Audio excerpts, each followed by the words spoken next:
So my name is Shivam Patel. I'm from Reuters News Agency.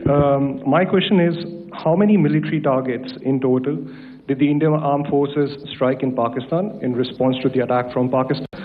How were these targets selected? And how many troop casualties have been there on both sides, if you can?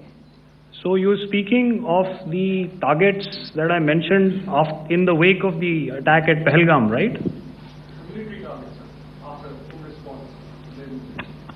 Yeah, I think it's amply clear to everybody here that the Pakistan army has not crossed the international boundary, neither in the plain sector nor on the line of control. So the intrusions have been in the air. There have been certain attempts on the line of control when ceasefire violations have been on to try and infiltrate and carry out and perpetrate activities that we are all very well familiar with.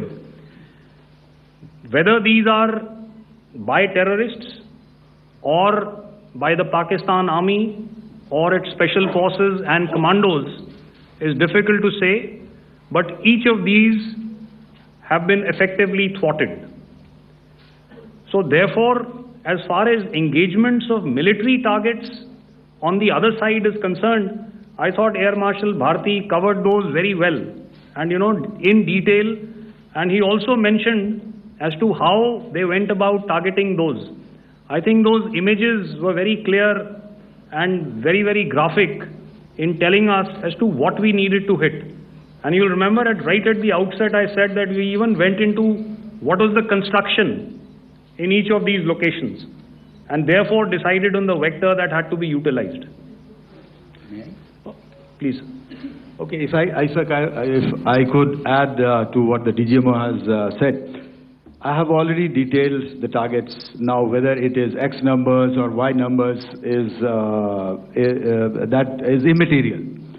And what damage have we inflicted? You have seen. What are the casualties on the other side? As I said, that is for them to count. As far as we are concerned, from the air defense side, if they had a choice, they would have definitely come in. They are fighters, there are more numbers of UCAVs. It is not that they did not intend to come in. It is only that our robust AD posture prevented them from coming in. So that must be known, and that must be realized by all the audience here.